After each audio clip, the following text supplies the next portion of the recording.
Bienvenue sur le podcast de l'Église La Bonne Nouvelle de Dijon. Merci de nous suivre afin de plonger ensemble au cœur de la Bible et d'y découvrir le message que Dieu adresse à ceux qui l'aiment. Nous serions heureux de vous rencontrer un dimanche au 8B rue Jules Viol à Dijon. Bonne écoute. Je ne sais pas si vous m'entendez. Ok. Il y en a ceux qui ont dit très bien. Oui.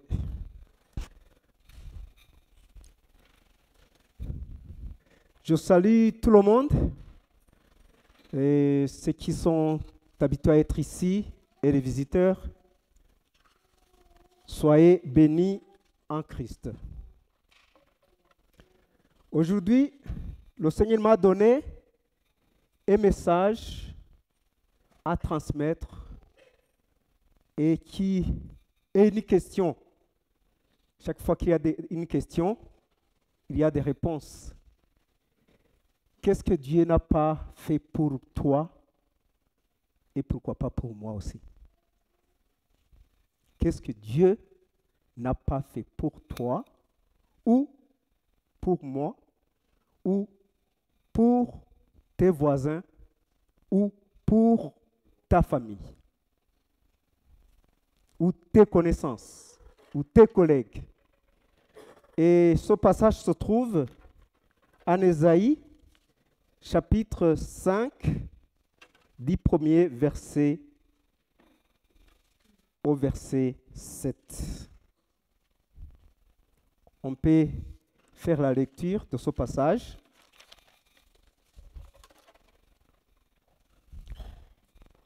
On dit: je chanterai à mon bien-aimé le cantique de mon bien-aimé sur sa vigne. Mon bien-aimé avait une vigne sur un coteau fertile. Il a remué le sol, ôta les pierres et y mit un plan délicieux. Il y bâtit une tour au milieu d'elle et il y creusa aussi une cuve. Puis il espéra qu'elle produirait de bons raisins, mais elle en a produit de mauvais. Maintenant donc, habitants de Jérusalem et hommes de Juda, soyez juges entre moi et ma vigne. Qui avait-il encore à faire à ma vigne que je n'ai pas fait pour elle? Pourquoi, quand j'ai espéré qu'elle produirait de bons raisins, en a-t-elle produit de mauvais? Je vous dirai maintenant ce que je vais faire à ma vigne. J'en arracherai la haie pour qu'elle soit broutée. J'en abattrai la clôture pour qu'elle soit foulée aux pieds. Je la réduirai en friche et ne sera plus taillée ni cultivée. Les ronces et les épines y croîtront, et je donnerai mes ordres aux nuées afin qu'elles ne laissent plus tomber la pluie sur elles. La vigne de l'Éternel des armées, c'est la maison d'Israël, et les hommes de Juda, c'est le plan qu'il chérissait.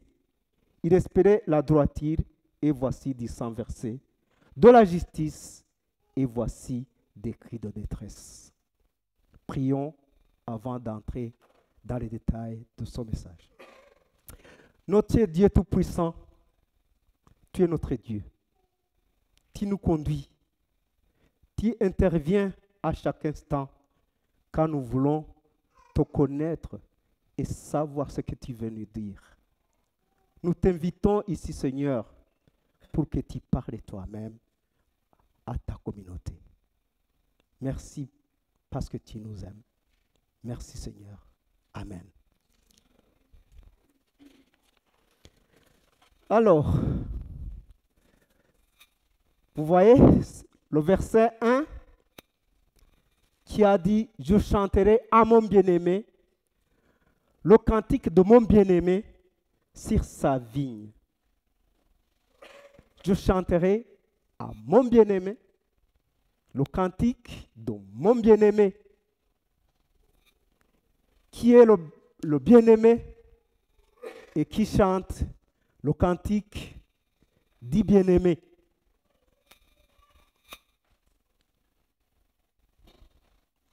On va le voir. Mon bien-aimé avait une vigne sur un coteau fertile. Il a remua le sol, ôta les pierres et y mit un plat délicieux. Il bâtit autour d'elle et il y creusa aussi une cuve. Ce récit du prophète Ésaïe est exprimé sous forme de cantique comme nous voyons. C'est comme un chant d'amour, mais qui n'est pas comme les autres, car il est rempli aussi de critiques. Quand on chante l'amour devant quelqu'un, on essaie de montrer ses exploits, de montrer qu'on l'aime, mais dans son chant, il y a aussi des critiques. Il fait allusion à l'activité d'un vigneron qui aime sa vigne et qui souhaite qu'elle produise de bons fruits. Les activités dans son champ sont citées dans l'ordre de ce que fait un agriculteur aisé qui ne manque rien pour produire une bonne récolte. On le voit au verset 2, il a dit, il en remua le sort. Il a préparé son sort, il ôta les pierres, il y mit un plat délicieux, il bâtit une tour au milieu d'elle et il creusa aussi une cuve. Moi, j'ai vu pour la première fois les raisins et les vignes quand je suis arrivé en Europe. Chez moi, ça n'existait pas. Mais moi, j'ai vu que le système de culture, c'est comme nous cultivons nos maniocs. Quand nous cultivons les maniocs, on prépare le champ, on prépare les plants, on met les plants, ou comme nous cultivons aussi du haricot et autre chose, tout ce que nous cultivons, j'ai vu que le système des cultivateurs, c'est presque le même. On entretient tout à partir de la culture jusqu'à la récolte. Et le désir de celui qui fait ces plantes, un agriculteur, c'est de récolter, d'avoir une bonne récolte. Et puis, notre agriculteur ici, notre vigneron, a tout fait pour avoir de bons résultats. Mais, dans la suite du verset 2, il dit, puis il espéra qu'elle produirait de bons raisins, mais elle en a produit de mauvais.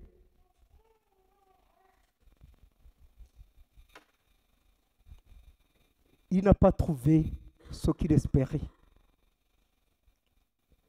Son attente de bons résultats a été une déception.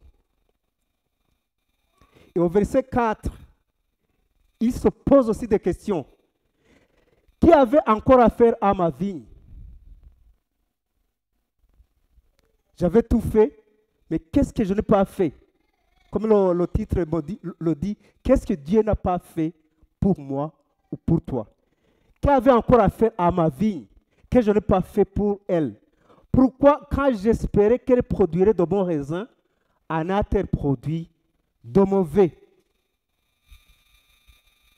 C'est comme les paroles qui se trouvent en Jérémie, que vous n'avez pas ici. Jérémie chapitre 2, verset 21, on dit, « Je t'avais planté comme une vigne excellente et du meilleur plan. Comment as-tu changé, dégénéré en vigne étrangère ?» J'ai vu que quand on parle de vigne étrangère, c'est ce qui veut dire sauvage. Il y a des plants, des fois on plante de bonnes choses, mais quand on récolte, on trouve d'autres choses qui sont contraires à ce qu'on espérait. C'est ce qui est arrivé à ce vigneron. Alors, il propose ce qu'il fera à cette vigne qui n'a pas satisfait à sa volonté, à son projet. C'est le verset 5. Je vous dirai maintenant ce que je vais faire à ma vigne. J'en arracherai la haie pour qu'elle soit broutée. J'en abattrai la clôture pour qu'elle soit foulée aux pieds. Je la réduirai en ruine. Elle ne sera plus taillée ni cultivée. Les ronces et les épines y croîtront, et je donnerai mes ordres aux nuées, afin qu'elles ne laissent plus tomber la pluie sur elles. Ce verset nous montre la puissance de cet ami, le propriétaire de la vigne. C'est quelqu'un qui est puissant. Le verset 5 nous parle de ce que même les agriculteurs d'aujourd'hui peuvent faire, les hommes. C'est que j'en arracherai la haie pour ton château pour qu'elle soit broutée. J'en abattrai la clôture pour qu'elle soit foulée au pied. Je la réduirai en ruine et ne sera plus taillée ni cultivée. Les ronces et les épines y croîtront. Mais là, à la fin, on dit, et je donnerai mes ordres aux nuées. C'est qui donne les ordres aux nuées? Ici, on commence à nous parler de cet ami dont on parle. Qui peut donner l'ordre aux nuées afin qu'elle ne laisse plus tomber la pluie sur elle? C'est Dieu. Vous voyez qu'il est puissant, il peut tout, il fait tout. Alors, ce n'est pas Isaïe qui parlait pour lui-même, il parlait pour... C'était messager de Dieu. Il a été envoyé pour parler à la place de Dieu. Et comme l'explique le verset 7, la vigne de l'Éternel des armées, c'est la maison d'Israël. C'est toi, c'est moi. C'est moi, c'est toi. Et les hommes de Juda, c'est le plan qu'ils chérissaient. On parle d'Israël et Juda. Mais quand on essaie de mettre dans notre actualisation, c'est moi, c'est toi. Il avait espéré la droiture en Israël, à Juda, et voici, il n'y a que du sang. Il espérait de la justice, mais il y a eu des cris de détresse. Ça, c'est l'Ancien Testament qui parle de ça. Alors, Jésus lui-même va dire les mêmes choses, mais autrement. Ce sont des métaphores. Là, c'était la vigne. Mais maintenant, Jésus va parler des... C'était la vigne, mais maintenant, il va parler des villes. Mais toujours, vous allez voir, c'est quand on parle d'une ville, qu'est-ce qu'on veut dire? En Matthieu, chapitre 11, versets 20 à 24. Matthieu 11, 20 à 24, c'est Jésus même qui parle. Jésus dénonce les indifférences. Alors, il se mit à faire des reproches aux villes dans lesquelles il avait eu lieu la plupart de ses miracles, parce qu'elles ne s'étaient pas repenties. Il commence à dire, malheur à toi, Chorazin ou Chorazine. Malheur à toi, Bethsaïda, car si les miracles qui ont été faits au milieu de vous avaient été faits dans Tyr et dans Sidon, il y a longtemps qu'elles se seraient répandues en prenant le sac et la cendre. C'est pourquoi je vous dis, au jour du jugement, Tyr et Sidon seront traités moins rigoureusement que vous. Et toi, Capernaum, seras-tu élevé jusqu'au ciel? Non, tu seras abaissé jusqu'au séjour des morts. Car si les miracles qui ont été faits au milieu de toi avaient été faits dans Sodome, ils subsisteraient encore aujourd'hui. C'est pourquoi je vous le dis, au jour du jugement, le pays de Sodome sera traité moins rigoureusement que toi. Malheur à toi, Chorazine. Qu'est-ce que Chorazine? Chorazine était une petite ville de Galilée du temps de Jésus. On dit que cette ville n'existe plus. Peut-être à cause de ces malheurs, de cette malédiction de Jésus, mais je ne sais pas. Mais c'est une ville aussi qui n'existe plus. C'est une ville où Jésus a fait beaucoup de miracles, comme à Bethsaïda et à Capernaum. C'est près de Bethsaïda où il a nourri 5000 hommes. Vous connaissez l'histoire. Là où Jésus a nourri 5000 hommes. C'est là où Jésus a rendu la vie à un aveugle. Comme nous le lisons à Marc, vous n'avez pas, il y a des choses que j'ai préparées à lire, mais que vous n'avez pas sur la prédiction. À Marc chapitre 8, versets 22 à 25, vous allez voir ce qui s'est passé à Bethsaïda. Verset 22. Parce que Jésus dit, malheur à vous, parce que ce que vous avez vu, si c'était passé ailleurs, on se serait repenti.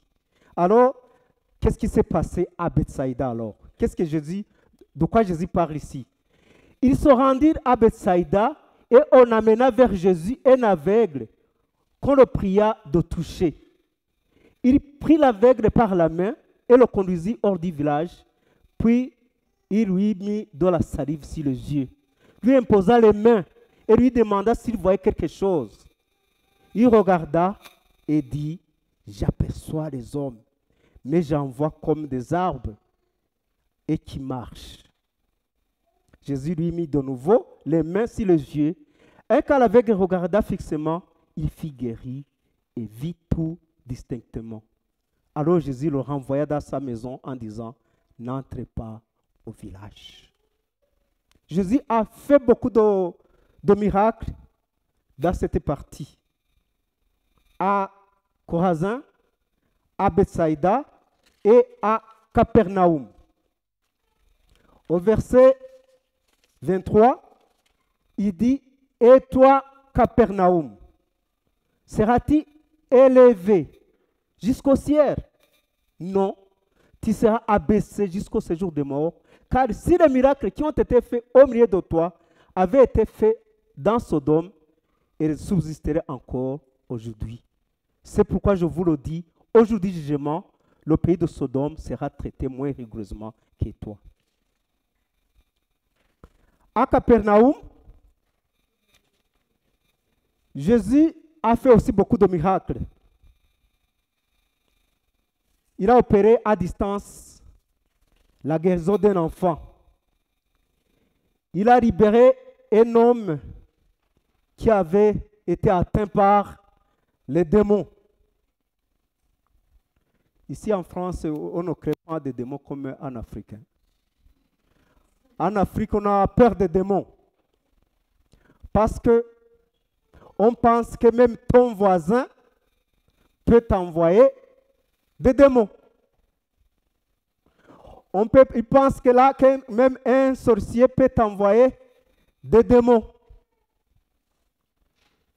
Mais la Bible aussi nous montre que les démons existent. Parce que Jésus a guéri un démoniaque. S'il a guéri un démoniaque, c'est que aussi, il y en a. Alors,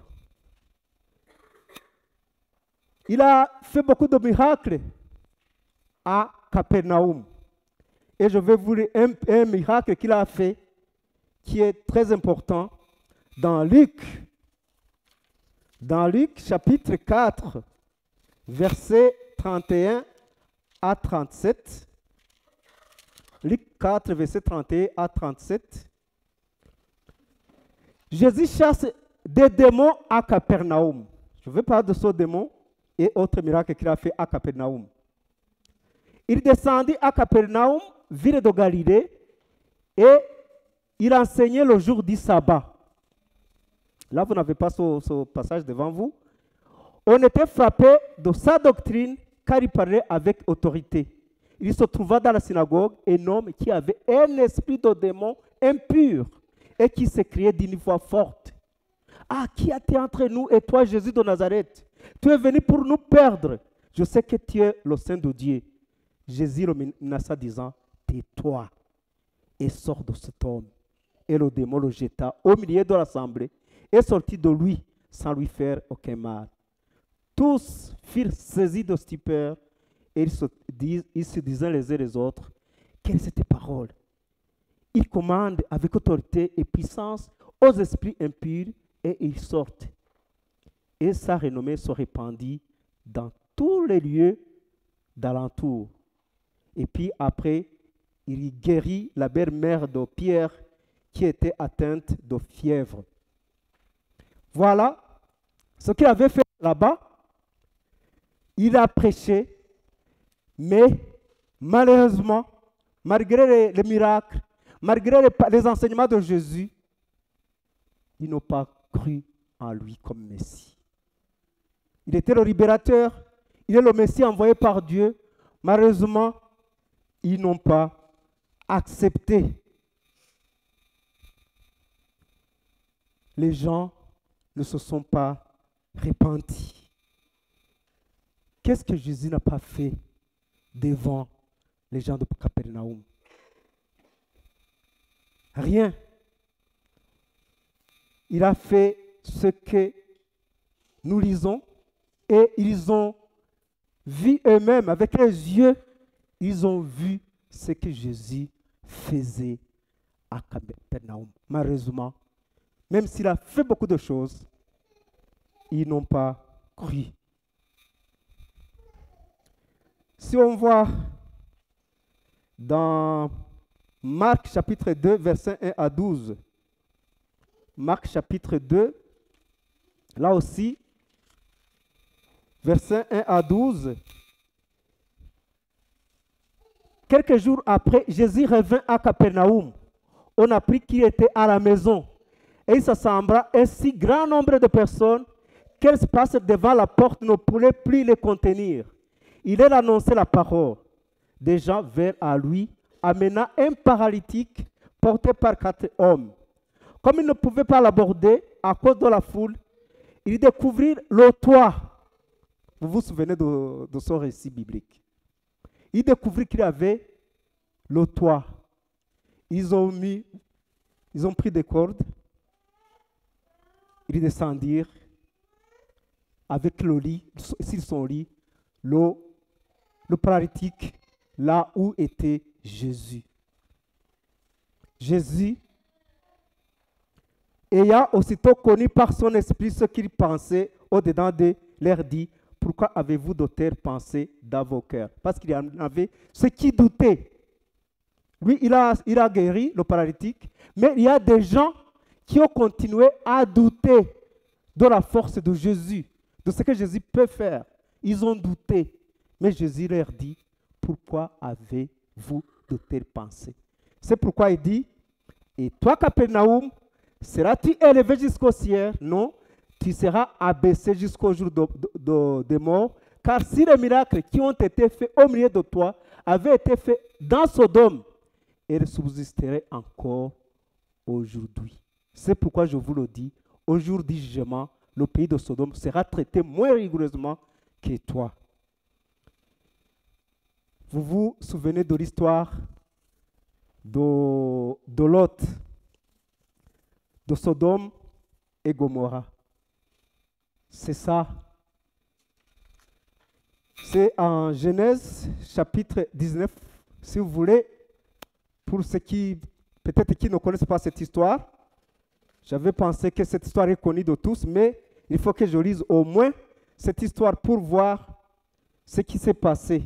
Dans Genèse 19, quand vous aurez le temps, peut-être vous allez lire chez vous, Genèse 19, on voit que d'abord, Abraham a intercédé. Parce que Jésus disait, à Sodome et Gomorrha, ça ne va pas. Ils font des péchés. Et puis, Abraham va devant s'approcha et dit, feras-tu aussi perdre le juste avec le méchant? s'il y a un tel nombre, est-ce que tu peux les détruire? Dieu, qu'est-ce que Dieu a dit? Il a dit, si je trouve qu'il y a 5 personnes, je ne les détruirai pas. Abraham continua à insister, Et je peux vous dire ici au chapitre 18, Genèse 18, peut-être y a-t-il 50 justes au milieu de la ville. Les fera-t-il périr aussi? Et ne pardonnera-t-il pas à la ville à cause des 50 justes qui sont au milieu d'elle? Fais-le mourir le juste avec les méchants, en sorte qu'il soit juste comme dit méchant. Loin de toi, cette manière d'agir, loin de toi. Celui qui juge toute la terre n'exercera pas la justice. Et l'Éternel dit, si je trouve dans Sodome 50 justes au milieu de la ville, je pardonnerai à toute la ville à cause d'eux. Si je trouve 50 personnes dans la ville de Dijon, l'Éternel ne détruira pas Dijon s'il trouve 50 personnes à Dijon. Abraham dit, l'Éternel dit, et Abraham dit, et elle rit en elle, non, Abraham et ça, non, qu'est-ce que je dis? Et Abraham reprit et dit, voici, j'ai osé parler au Seigneur, moi qui ne suis que poudre et cendre. Peut-être si c'est 50, il continua, il parlera aussi de 40 personnes. Peut-être j'y trouverai si 30 justes. Et l'Éternel dit, je ne ferai rien si j'y trouve 30 justes. Il continue à descendre, il ne trouve personne qui est juste. C'est pourquoi Dieu décida de détruire Sodome et Gomorrha. Mais ici, c'est pourquoi je vous le dis, aujourd'hui, Géma, le pays de Sodome sera traité moins rigoureusement que toi, Capernaum. Il a fait beaucoup de miracles. C'est que les gens de Sodome n'avaient pas eu la chance d'avoir Jésus, d'écouter le message de Jésus. Mais ceux de Capernaum, ils ont entendu la nouvelle. Quand je me promène ici en France, j'ai vu que dans chaque village, il y a une église. Presque. C'est ce que j'ai vu. Alors quand j'ai pensé à cela, je me suis pensé au voyage de Ken, là où il est. Est-ce qu'il a trouvé combien d'églises? Vous pensez qu'il a trouvé combien d'églises? Il vient de la France, où chaque village, où tu quittes ici, quartier, tu es ici devant la place de la République, tu vas à Chenov, il y a une église. Il y a une église. Est-ce que vous pensez que Ken a rencontré combien d'églises là-bas? Rafita peut nous dire. Il a rencontré. Tu penses qu'il a vu, parce que tu viens de je pense qu'il n'a rien rencontré. Alors, à Sodome, c'est le même cas. À Sodome, Jésus n'avait pas été là. C'est qu'il n'y avait pas d'enseignement. Mais il pose la question aux gens de Capernaum. Vous de Capernaum, qu'est-ce que je n'ai pas fait pour vous? Qu'est-ce que Jésus n'a pas fait pour Capernaum?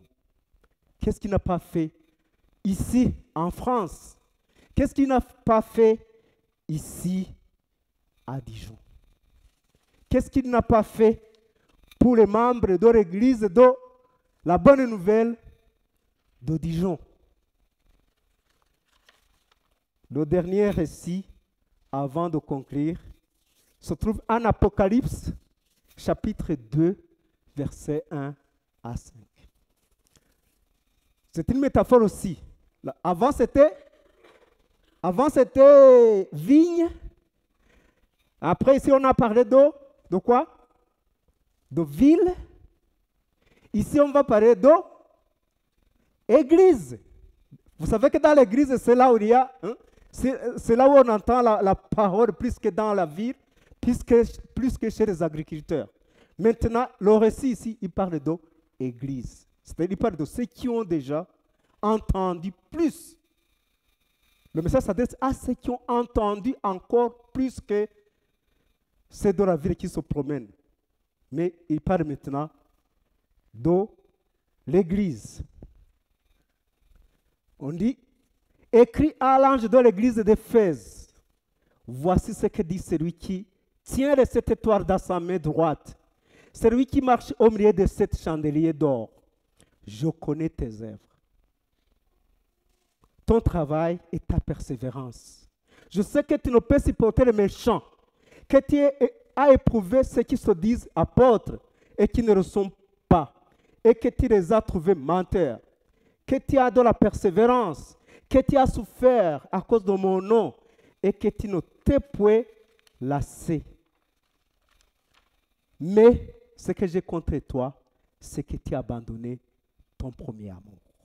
Souviens-toi de tout tu es tombé, repens-toi et pratique tes premières œuvres, sinon je viendrai à toi et j'ôterai ton chandelier de sa place, à moins que tu ne te repentes. L'église d'Éphèse est l'une des églises des temps anciens qui était appréciée. Ils étaient appréciés. On les voyait vraiment. Il y a même là où on dit qu'ils étaient pris comme des saints. C'est pourquoi au début de l'épître de Paul aux Éphésiens, ils les appellent des saints. Ils s'adressent aux saints à Éphèse et aux fidèles en Jésus-Christ. Un saint dans le Nouveau Testament n'est pas un être qui n'a jamais péché, mais un pécheur sauvé. Vous êtes des saints ici? Vous êtes des pécheurs? Mais les pécheurs qui sont sauvés. C'est ça. Alors, celui qui est sauvé était pris comme un saint. C'est ce que Paul disait à l'église d'Éphèse. Malgré les considérations positives, ici, ils sont critiqués aussi.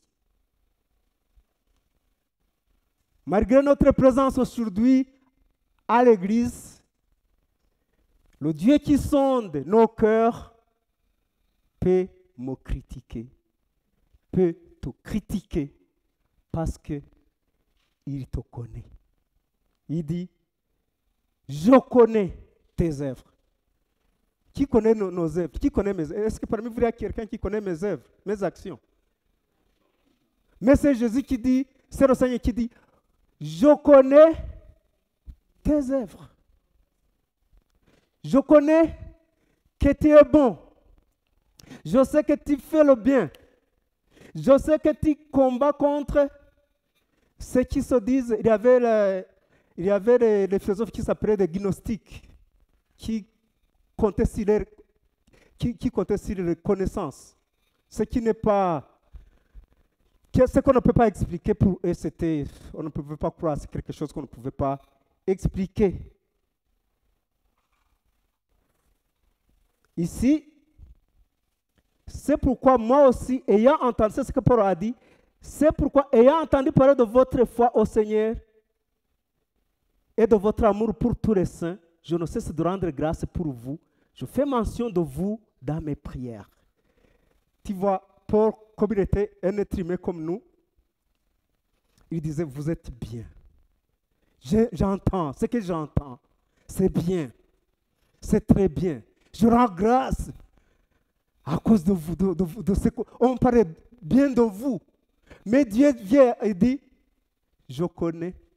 Même si Paul a dit, si même le pasteur a dit que vous êtes bien, si Geoffrey a dit que vous êtes bien, mais le Seigneur dit, il vient, il dit, je te connais.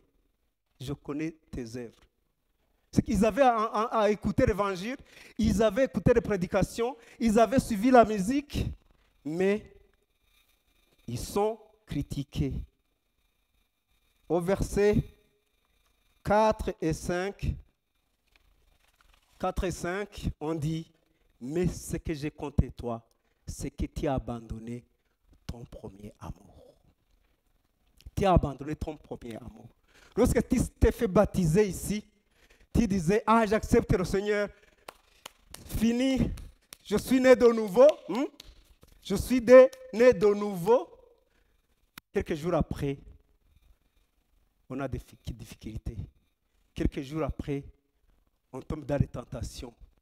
Quelques jours après, on oublie le premier amour. Est-ce que l'amour que nous avions envers le Seigneur, est-ce que nous gardons ça? Est-ce que nous avons ça? Est-ce que si le Seigneur vient aujourd'hui, est-ce qu'il peut me trouver dans l'amour que j'avais le jour où j'étais baptisé, le jour où j'étais dans les problèmes? Vous savez, quand quelqu'un est dans les problèmes, c'est à ce moment-là qu'il s'adresse à Dieu. Et quand les problèmes sont finis, il fait quoi? Il retourne là où il était. Alors, conclusion, Jean 15, verset 4 à 5, on dit, Jésus aujourd'hui te dit, Jésus aujourd'hui me dit, demeurez à moi et je demeurerai en vous.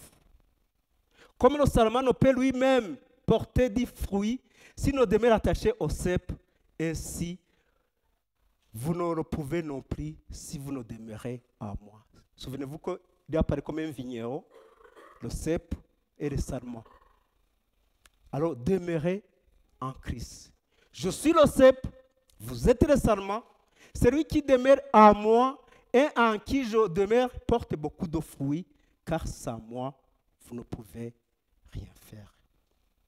Notre message de ce jour avait comme titre « Qu'est-ce que Dieu n'a pas fait pour moi ou pour toi ?» On a utilisé les métaphores de la vigne, on a utilisé des métaphores des villes, Chorazin, Bethsaïda, Capernaum, et on a utilisé métaphore de l'église d'Éphèse. Mais tout cela s'adresse à la personne, à l'individu, à moi ou à toi. Le conseil, c'est de rester attaché au cep qui est Christ, notre Sauveur et Seigneur. Il dit lui-même, celui qui demeure à moi et en qui je demeure porte beaucoup de fruits. Peut-être que tu es dans une situation où tu te sens loin du Seigneur à cause des tentations de ce monde, à cause des difficultés, à cause des preuves, à cause d'autres choses qu'on ne connaît pas, que tu as oublié, que tu as abandonné l'amour que tu avais envers le Seigneur. Nous avons chanté que la force est où? Si tu veux briser le péché, la force est en Christ. Nulle part vous allez trouver la force pour retourner dans le bon chemin. La force est en Christ. Toi-même, tu ne peux pas y arriver si tu ne cherches pas, si tu ne puises pas l'eau, si tu ne cherches pas chez Jésus. C'est la force est en Christ. C'est lui même qui va nous mettre dans le chemin si nous demeurons sur lui comme notre guide. Prions au Seigneur. Merci Seigneur. Nous avons entendu ta parole depuis nos jeunes âges. Mais Seigneur, nous rencontrons aussi des difficultés, des tentations, des détournements qui nous font oublier ce que nous avons accepté, Seigneur. Tu t'es moqué de l'église d'Éphèse. Peut-être que tu te moques aussi de nous. Parce que tu as dit, je connais tes œuvres. Tu connais nos œuvres. Tu connais nos pensées. Tu connais tout de nous, de chacun de nous. Nous voulons que tu nous surveilles et que tu nous remettes dans le bon chemin, comme tu es le chemin, la vérité et la vie. Merci Seigneur. Amen. Que le Seigneur vous bénisse.